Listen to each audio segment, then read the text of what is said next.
I graduated from Humber College, 95% of our class was male and 5% female. And certainly today, as we're just seeing, 80% or so are now females. You don't need to use a fancy funeral home if you choose not to. Do it at home, do it at a pub, do it at a church, go to a hotel, but make sure you celebrate their life. Within the society, you have groups of people, certain ethnic groups. It's very difficult for them to acknowledge talking about this topic. For instance, if you talk about it, you're going to die. From the Zoomerplex in historic Liberty Village, the Zoomer with Libby Znaimer.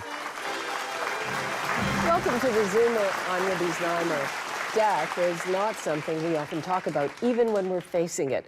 But it's a fact of life that we all have to deal with, and that means making the arrangements with the professionals in the funeral services industry.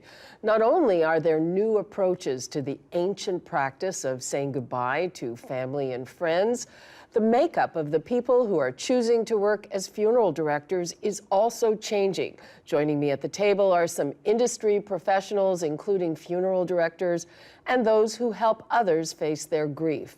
But first, let's tee up the topic. The face of the funeral industry is changing, and it's decidedly female. Since '95, the proportion of women working in the profession has doubled across the country. Today, women make up 1/3 of funeral directors and embalmers, a far cry from the historically male-dominated industry. Funeral director programs now consist of approximately 75% female students. In Nova Scotia, the gender breakdown is even greater. 80% of graduates from the province's only offered program are female. Today, there are approximately 4,500 funeral directors and embalmers in Canada. As Canada's demographics continue to change, the need for funeral service professionals will rise. And women are rising to the challenge. So when did we start to see an influx of women into the funeral industry, and why? Let's start with the guy, David. Sure. I would say it's probably around the year of 2000 or so, thereabouts. I know when I graduated from Humber College, 95% of our class was male and 5% female. And certainly today, as we're just seeing, 80% or so are now females. We've had lots of discussions as to why, and I'm sure around this table we'll have some discussions along those same areas. But certainly, I think one of the reasons that I'm seeing is that perhaps women are a little bit more empathetic than men. Men, I don't think, are as in tune with their emotions, perhaps, as women are. And I think that's a positive thing in dealing with families, because some of the women are able to perhaps connect and relate more with some of the families coming to look after and make their arrangements. Okay, well, Carla, you said you've been a funeral director for 20 years, so Yes. That's a little before 2000. What made you go into the business? Well, really it was curiosity more than anything that brought me into the industry. And when I was in high school, I did a co-op, and I had the pleasure of dealing with, a number of professionals that showed me what the industry is all about, and I got to see what families go through in the arrangement office, and I also got to see what goes on behind closed doors at the funeral home, meaning like the embalming procedure and the cosmetics. Just a variety of the job was really interesting, and being able to make a difference when someone passes away, and really the whole experience of the funeral, and just what families go through, that's really what drew me to the industry, and just being able to help. I love helping people, and I don't think there's any other job out there that's more rewarding than being a funeral director. Really, I truly mean that. It's not the paycheck, that's for sure. It's what we do for the families and the difference that we see. It's just such an amazing feeling, and I love my job. I love what I do, and being able to help those in need is definitely my #1 priority. Samantha? Yeah, absolutely. I can agree with that. Like many women in my experience entering into the funeral profession, they're drawn to the profession because of a personal experience. Much like myself, I lost someone that was very close to me at age 11, and that's why I got into the profession. And when I entered into the profession 10 years ago, it was 80% male dominated in the region that I was in. Where I am now, let's fast forward, the location I'm responsible for is all female. The manager's female, all the funeral directors are female, the funeral director interns are female, there's one male on staff, and that's our administrator. So things have changed. Bruce, you just buried your father. Yes. Very sorry for your loss. Thank you. So the first question is, did you see any difference dealing with a man or dealing with a woman? The funeral director that our family worked with was a female as well, and she was excellent. She was very in tune with our family. She read us well, and she worked really well with the family, especially my wife, in just making sure all of the circumstances of the day were properly considered and that we had the comfort that the day was going to turn out the way we had anticipated. Okay, so what are you signing up for if you choose this as a career? We caught up with several women who did just that. The Ogden Funeral Home has been a family business since 1948 and is seeing more and more female funeral directors, and not just from within the family. It's okay, Johnny, come. When I first started here, it was mostly gentlemen. And now we have more females on staff than we have gentlemen. We really haven't studied it long enough to know with the shift that's taking place as to why are there more women coming into funeral service. Some people would say, well, I think women are more compassionate, so they make better funeral directors. I'm not so sure. I think you can get some very, very good, compassionate young men. So I'm not sure that's the complete answer. Or we're just more nurturing to families when they come through the doors. Sometimes we're a little bit more thoughtful. Even male directors have said that. I've done something for a family and they've said, wow, I would have never thought to do that for them. And I'm just like, oh, it's just my womanly instinct, I suppose. Women are not just funeral directors. They are also working in other areas of funeral service. I'm not really so much a people person, so I'm not really good at arranging, especially if people are coming in, they're stressed because their loved one just passed or they're angry. I'm not the best at dealing with that, so I'm better back here where they don't talk back and I make them look good. These women here at Ogden make it obvious that funeral directing is no longer just a man's job. In Scarborough, I'm Carly Saggy for Zoomer News. Well, even though there is an opportunity to help others, it can be difficult to be around grieving people all the time. So, Carla, how do you handle that? Well, there's many different ways. Humor is one way that sometimes we deal and cope with it, but often we really are, therapists to a certain extent with families because we're dealing with so many family dynamics. Sometimes there's split families, and really the best thing to do is to be non-judgmental and to just really try to bring families together, even though there may be tension in families, there may be some challenges. If we're able to bring both sides of the family, especially if there's conflict, together to an agreement or to be able to please both parties in a different way, then that certainly, is one way that we're able to do that. And it can be heavy to be around people who are grieving. I mean, Yes. It can be difficult to be around people who are sick. And I'm looking at David because in addition to being a funeral director, you won a contest and appeared on Oprah as the happiest man in North America. So how do you marry those two things? Well, I think Carla's right. I think most funeral directors, if you meet them, they have a great sense of humor. This is probably one of the ways of Black which they... humor? Well, no. It's a way of coping, I think, of seeing the lighter side of things. But I will say no one has ever studied funeral service. Malcolm, I think this is... David, do you think funeral directors suffer from a high rate of burnout? Yes. I believe that there's more, but again, no one studied us to really know if it is higher than any other profession. But I do believe that we're seeing more young people with perhaps anxiety, stress, depression. How are they coping with that? Are they turning to substances, alcohol, drugs? I don't know because no one's ever studied us to really figure that out. it's extremely stressful. Funerals, everything about a funeral is in the details, and it's all the details that make our job so stressful. Making sure that we have, the right time for the service, having, the merchandise there when the family needs it, the right staff, the vehicles, all the requirements that the family wants. And sometimes families want things that are beyond our control, but yet we try and find a way of making it happen. And the stress that we often take home, just at night, you could be, like most of us, you go home, you sleep, you're okay. In the middle of the night, I suddenly wake up, did I do this? Did I order that? Was this done? Did the newspaper go through? Because it's also time restraint, we just have so little time for such an important event that it's so stressful at times. And we can't do it over again. There's no dress And rehearsal. is that for part this. of your training? I mean, Yes, we talk about the importance of looking after the small little details. And I stress the fact that we've talked about pre-planning of funerals and such like, which I think is important, because when you plan a funeral, it's the same details as planning a wedding. The same number of decisions, where is it going to be held, the flowers, all of that. And you'll take 6 months to a year to plan a wedding, and you'll do it in 2 hours with a funeral director in a funeral home. I think it's also difficult, the life that we live is because we work, it's a 7-day-a-week, 24-hour-day operation for funeral homes. Yes. And we work holidays, so we're missing a lot of birthdays. We miss family time, Christmas time, because someone has to be there. So you're on a schedule. There are other professions like that, Yeah. like ours, journalism, reporting, not necessarily any breaks. But statistically also speaking, I think with the new students coming in and the new workers, there's about a 5-year turnover. So roughly about every 5 years, you're getting people coming out of the industry because they've done this job for a limited number of years, and then they move on to something else. So there is that turnover in this industry.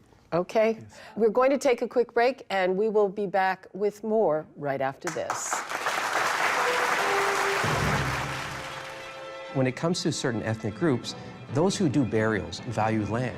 So therefore, pre-planning is important because you want your generations of family to be together. A plot of land, you want your children and grandchildren all to be together.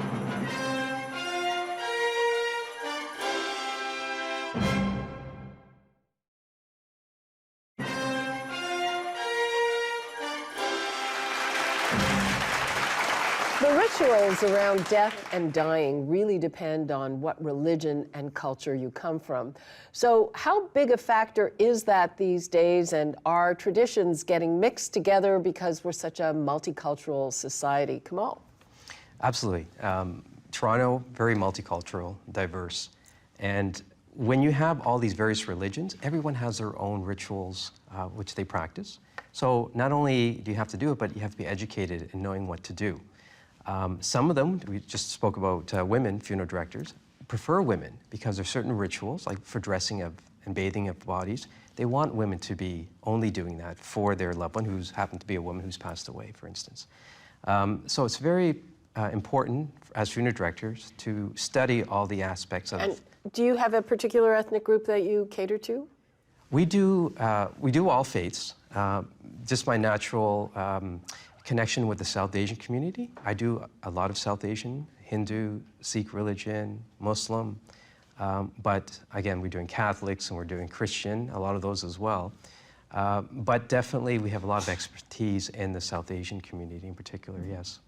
And also, have you found there's also a lot of intermarriage here? So have you found sort of things kind of getting a little mixed? Sometimes we're doing services that have multi-faith at the same time. So you have a Hindu priest or a pundit, you have a Christian pastor performing rituals as well, and we just work towards bringing the same goal, which is having a beautiful service for the family, and to make it a very continuous and nice flow to it, because sometimes you have one and the other, and it doesn't flow very well, so we will make sure it's done properly. I want to bring in just a personal experience. I had a brush with death about 9 years ago, and I was trying to make some arrangements, and my husband and I are different religions, and just trying to figure out where we might be able to be buried together was a bit challenging. Yes.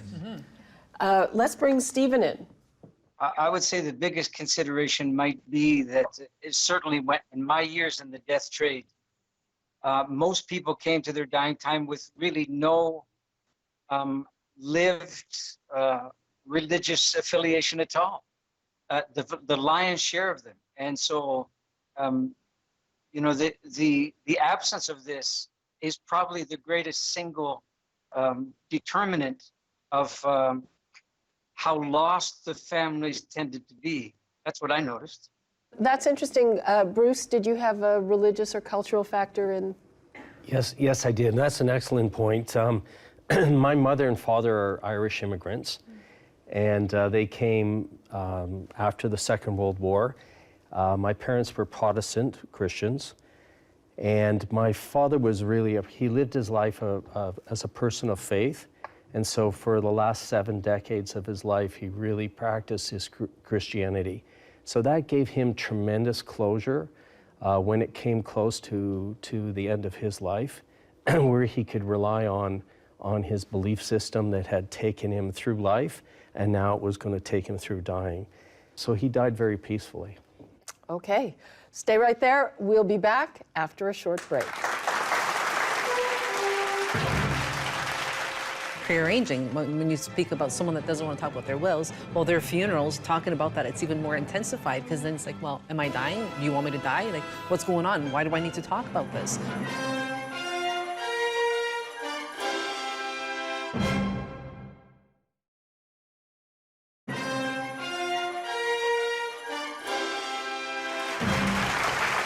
Welcome back. For many, death is a subject they hope to avoid altogether. When someone we love is dying, we often talk about the fight ahead rather than the life they have lived and the reality they are now facing. But why are we such a death-phobic culture? And are Zoomers even less likely to acknowledge the inevitable than previous generations? Stephen? Oh, a massive question, but the shorthand version would be something like this. When you have a culture that's essentially formed up by mass spontaneous immigration, as the dominant culture of North America has been, you have people fundamentally uprooted from everything that gave them an understanding of what their life means, what it's for, why they were born, why they're dying now, and so on. Minus that, you have people essentially self-styling. You know, it suddenly becomes their personal responsibility to generate a meaning for their waning lives. And in my years in the business, I saw this kind of poverty double down at the time of dying. It wasn't eclipsed, it wasn't transcended, it became more profound. And I frankly found that most people who were working in the death trade, I don't mean just funeral industry, I mean across the board in medicine and so on, participated deeply in the death phobia that you're describing. I didn't find it altered fundamentally or assuaged through the time of dying, through the time of the funeral. David. Yes. Okay, so my parents, same parents as Moses, they planned everything out to the last detail, and they would kind of make us focus on it. You know, here's this, here's that, here's the other thing.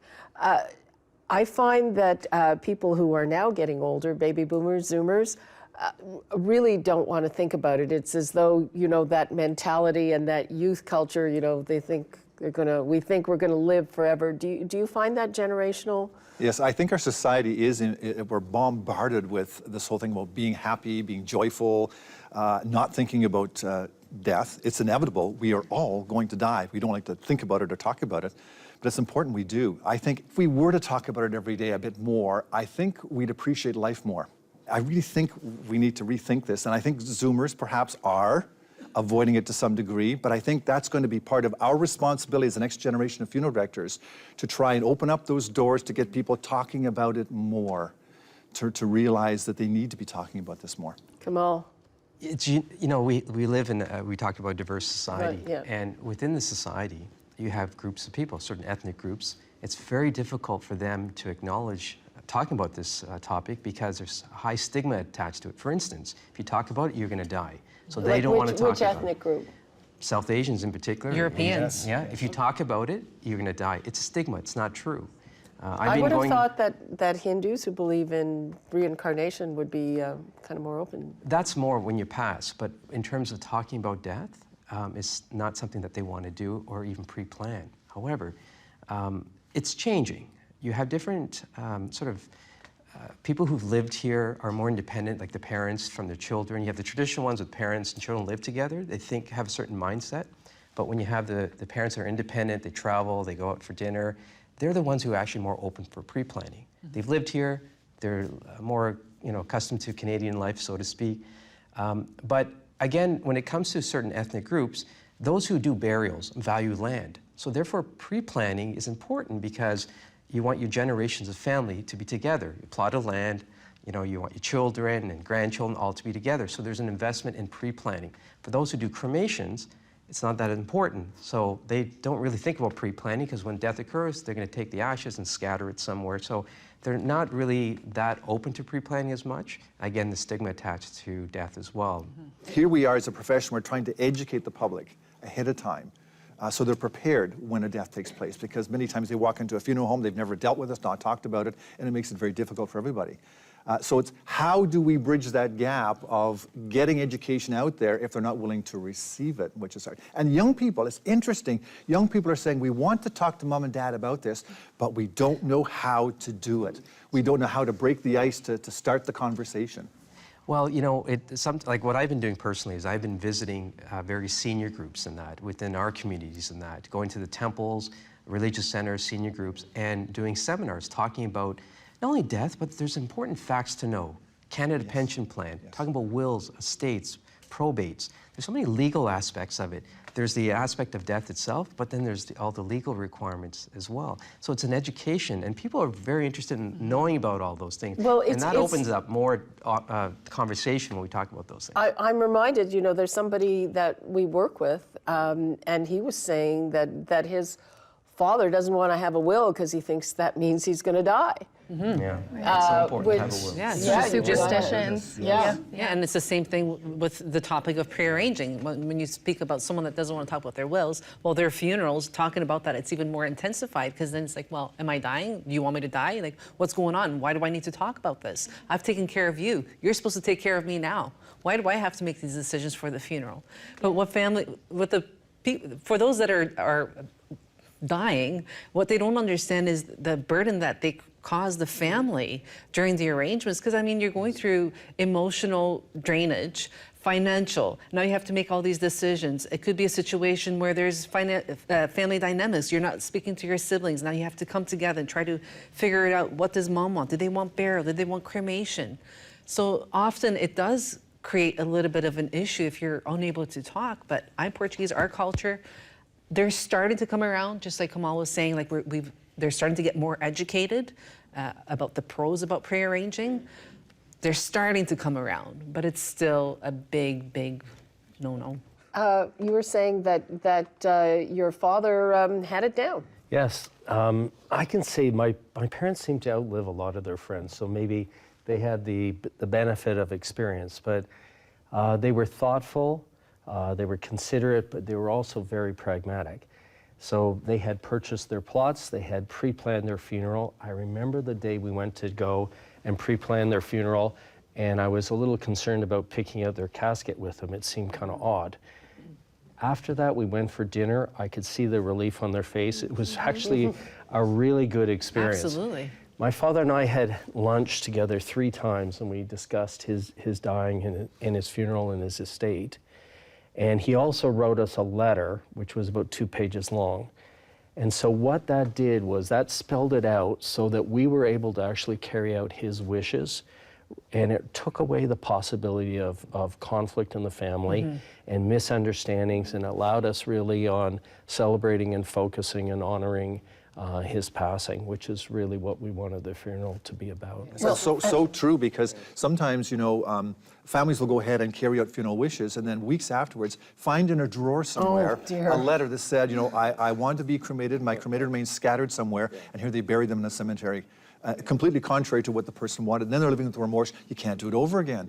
And they have to live with this guilt. I didn't carry out my father's wishes, but they didn't talk about it. And there's an important part we didn't actually bring out, the economics of it. Those who pre-plan are locking in the current pricing, because in future, you know, you're subject to inflation and cost of material, the price goes up. We have to talk about the price, and we'll be right back with more of the Zoomer.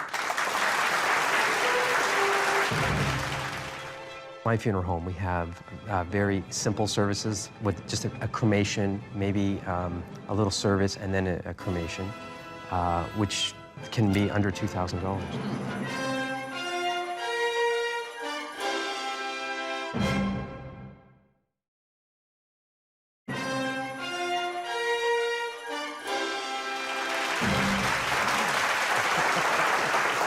We're back. And if you think that people aren't talking about death, here's another thing that they don't generally consider, and that is the cost of a funeral, because it can be a lot.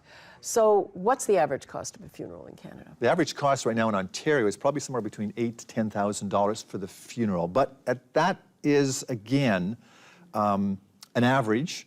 It doesn't mean that that's what you're going to be spending on a funeral. A good funeral director sits down with a family and works within their means, their financial means. He or she will certainly work with the family to put together a funeral service that has purpose, has value, has meaning for that family, and will stay within their budget. That's a good funeral director. Do you start with their budget? If you're planning a wedding, usually you start with your budget. Do you ask them what their budget is to start? I personally don't ask their budget. What I do try to find out is what the family wants. And then we present all the options to them. So at the end, they make an informed decision. Now, if they choose something that's expensive and they realize it's expensive, then they know it's expensive, they're gonna have to come down in costs, right? So we start looking at the costs and adding them up, and then they realize, okay, then we look at other options, because then they're gonna say, well, that's too expensive. So I'm reading off the information they're giving to me, right? So I just don't say, what's your budget? I don't work that way. We talk about all the options and then take it from there. Yeah, the options are limitless. We're just there to help them make sense of it. Well, I have to tell you that I have had the experience of going to a funeral home, and then they're trying to sell you the expensive option. I mean, people try to upsell, and you know, you can get a pine, if you're burying, you can get a pine box, or you can get a fancy mahogany casket that's got cushioning in it. I mean, if that's what and they pillows. want. If that's what they want. But I imagine, I mean, you know, often we see cases of something unexpected has happened and people are even raising money for a funeral. How do people cope with if they have a sudden expense? That's a lot of money. If a person does not have any funding, they can all certainly apply to social services in the city here and be assisted in that manner. But again, I keep coming back to the fact that a good funeral home and a good funeral director will work with a family. All budgets. Stay within their means financially. And Kamal, you've hinted as well that if you get a family, you sense they're overextending themselves. I don't want a family 6 months to a year afterwards still trying to pay off a funeral expense. I would much rather let's come down and work within their budget, and still you can have a good funeral service for that family. What's rock bottom for a good funeral service, Kamal? You know, okay, rock bottom. So really you have to find out what they want, right? But I'm saying, okay, I come to you and it's something happened and it's well, like... at my funeral home, we have very simple services with just a cremation, maybe a little service, and then a cremation, which can be under $2,000. You can have something a little bit more elaborate. So again, we work with the family and trying to help them out. So many variables. Yeah, and rock bottom means different things to different people. Everybody. You know, rock bottom to some people means a traditional funeral. And sometimes they say we just want something very basic, just one day visitation with a funeral service the next day, and there's going to be burial. So when someone says to me that's very basic, to me that's very traditional. It's not so basic. But from the public's perspective, because they don't deal with funerals all the time, they think that's fairly basic. Often at funeral homes, like when we hear basic, it usually means that they don't want any sort of service, no ceremony, no visitation. They just prefer that we arrange for transportation of the deceased from the place of death to the funeral home. And then later on, the family chooses to do a memorial service, which is great. As long as you put meaning into the service, make sure that you celebrate that person's life. It is so important. And it's not the value, it's how you do it. You don't need to use a fancy funeral home if you choose not to. Do it at home, do it at a pub, do it at a church, go to a hotel, but make sure you celebrate their life. Bring people together, because bringing people together, experiencing it from my own family, having gone through grief and all the different steps, it is just so therapeutic to bring people together, to share the grief, and to see how much impact that person that passed away had in your life. And to see other people share that with you, it brings comfort. It doesn't take away the grief, but it helps. Yeah, you're reliving these joyous moments and you're reconnecting with your loved one while you're doing that. It's amazing. Can I make a comment? Sure. So, I mean, that's only part of it, because in the current model in terms of grief is the dual model, where you take care of the external world, our roles, community, and so forth, and then there's the other, which is the inner world, right? Like, how do we deal with the emotions, the loss, and all of that? So Yeah, and for that, I'm a strong. I think, unfortunately, people feel that when they are at the funeral home and they are making all the arrangements, of course they have to. We do have to be practical, but there is that sense. Okay, it's done. It's taken care of, and now I don't have to worry about it. And then when they go home, and they're there alone, and they're looking at the empty chair or the plates or glasses, and they're going, "Oh my goodness." Yeah. I personally am a strong believer in having an open casket. I know some people, they think, oh, why would I want anyone to look at me that way? But it just brings so much closure. Being able to see someone, to being able to touch them, it brings such reality. Even if you choose not to have the casket open for the public, if, you know, sometimes I understand there's circumstances, the person goes through a lot of changes. There's cultural stuff too. Absolutely. It's a taboo in certain cultures. I wanted to ask Stephen, though, beyond the money part of it, speaking about the generations, there's been a big change in the kinds of things people do at their funerals. I mean, rock music, and services that are not religious at all. What have you seen? The question has to be whether or not the funeral industry in particular is leading a change in the culture's orientation to dying and to death and to what follows, or whether they're serving, you know, the status quo and, as I've heard it said several times, giving the people what they want. If what they are fundamentally is in the customer satisfaction business, it's very likely that what they're going to be doing is providing a way of affirming the death phobia inadvertently. And when I was working the business, that's what I saw happening consistently. You know, people bring their fears of death to their dying. It's no surprise, and it becomes very tangible at that time. The mental health professionals virtually do the same thing, as I'm generalizing here, but this is what I saw over and over again.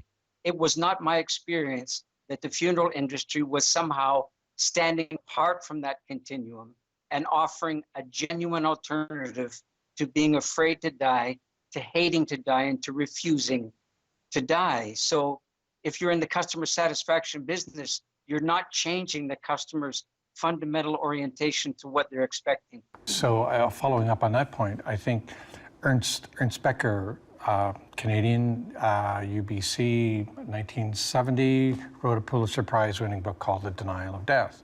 His theory, from a psychoanalytic point of view, is that the anxiety of death is the fundamental root anxiety.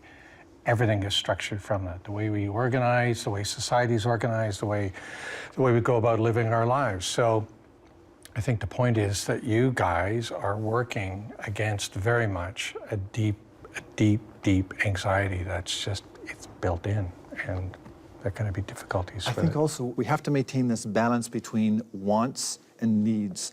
I think as professionals, we've been in this profession long enough that we do understand what a family needs to be able to do to grieve well. If you do not grieve well, you will not live well. And if you cater, what is grieving well? What is grieving well? I think grieving well is coming to terms with the death, and we both know in dealing with families after the fact that there are issues that have to be dealt with after the death to help a person be able to come to the terms of being able to live well, because you've been able to have closure to that relationship and deal with the issues that may have come along with that relationship, whether you had a bad relationship with the person who died. You may have to forgive yourself to be able to move on in your own life. So you need to be able to provide the atmosphere for that to happen.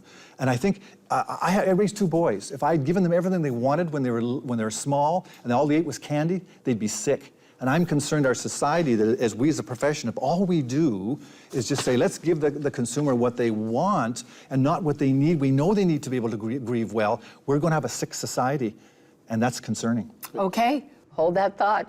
We'll be back after a short break. Definitely would work with a funeral director, absolutely. You know, we've held memorial services at golf and country clubs, you know, and we've done nature walks, gone to the pond, you know, whatever the family wants, we're gonna make it happen. That's what we're there for.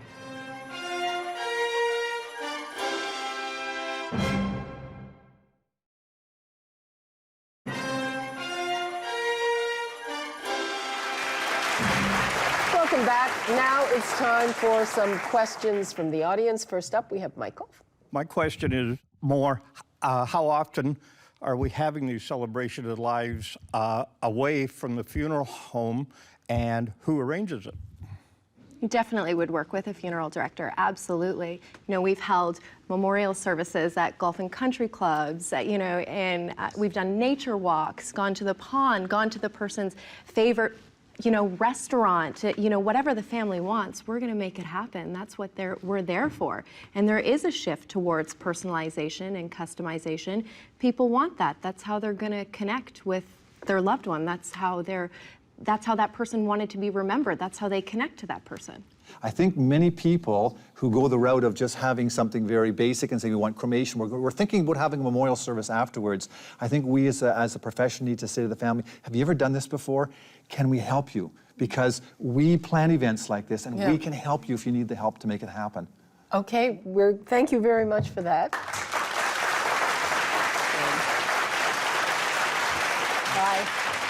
Hi, Pam. Hello, thank you. I have a question. I've had both my parents pass away, and I buried both of them, but had very little to do with the planning.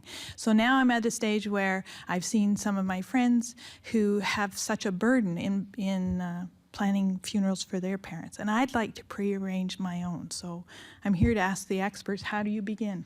Having a conversation. Everybody wants your business. Yes. I think you need to have a conversation with your family. Let them know what your wishes are. That's where you start. And then you can make your way to a funeral home and speak with a funeral service professional.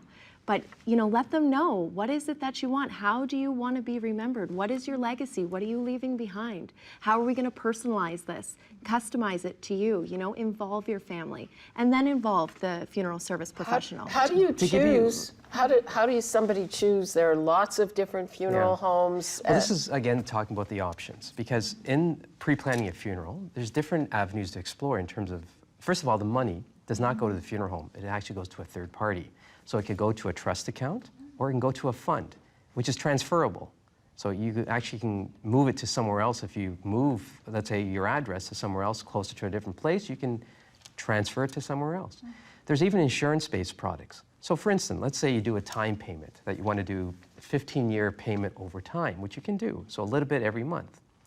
And God forbid, let's say you have a 15-year payment, you paid it into 2 years, and that 13 years still owing, and you pass, well, you know what? The insurance proponent of it will pay off the balance owing, right? So there's programs like that available, if that's the right option for the family, or you can put in a straight trust account, and if you should pass, then you have to pay the balance owing. So these are things that we'll talk to someone about for pre-planning. Educate yourself, get a feeling for the funeral home and the staff that you're dealing with. So as funeral homes, you would be open to people coming in and... I highly recommend it. If I have a family... And we say bring the whole family. Bring, bring your husband, bring your, cookies, coffee, chocolate. Okay, stay right there. We'll be right back with some final thoughts.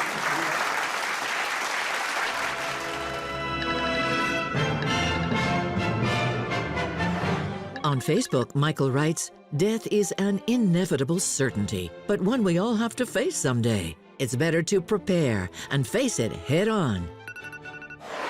Teresa tweets about her studio audience experience on theZoomer.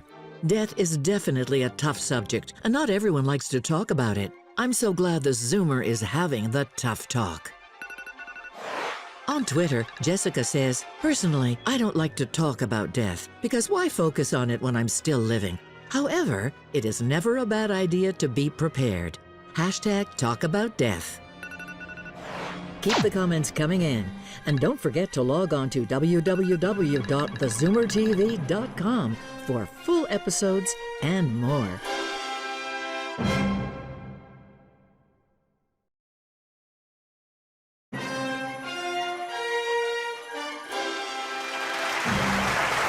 Welcome back. Now it's time to go around the table for some final thoughts, if you'll pardon the pun, starting on my left. Okay. Well, thank you so much for having me. And I would say that you should think about a funeral as a day in someone's life, of course, but it's someone's life in someone's entire life in one day, and that's pretty profound. And you know, you only get one chance to do that, and have a conversation with your family and make sure that your legacy is left the way that you want it to, and make sure that you are remembered the way that you want to be remembered. I would say final thoughts: respect your family, mend your bridges, and show love inside your family. Listen and understand what your loved one really wants, and respect them in carrying out their wishes. Well, I'd say your father did it right, and if we could do it this way every day, to take someone's hand and tell them exactly how you feel, so it's really about, as you said, living well, and then a lot of the shopping experience would not be so arduous. Stephen? I would say the way that we're going to remember is in the hands of people who are going to remember us, not in our hands. Kamal? I was going to say, you know, death is such an important topic to talk about, and you don't want to be in a situation where such an emotional time comes and you haven't actually talked about it. So it's good to talk about it, because when you want to make a decision, you want to make a good informed decision. Well, I'd have to say that the funeral really is for the living, and I just like what Kamal is saying, talk about it, communicate, educate yourself, get informed, and shop around. Come see us. You don't have to pay to get informed and educated. Highly recommend that you contact the funeral home. Go to your local funeral home if you don't want to travel too far, but definitely talk about it, because the funeral is for those that are left behind, and it's up to us as to how we decide to celebrate their life. And you don't have to have a full traditional funeral if you don't want to, although there is lots of meaning to that. David. Right. Libby, first of all, I want to commend you for having this program, which is educational for people. This is so, so important. And then my final thoughts along the lines of what Carlos just said is have something. When somebody dies, it's important you have some form of a gathering of family, friends. It's important you give people an opportunity to be able to grieve around that and to have closure to that relationship. It's imperative in order that we can live well. Okay, well, thank you all. I think if this show showed anything, it's that really, it's not that hard to talk about. So thank you to our panel and to our audience for being with us. We'll see you soon. It's time to zoom out.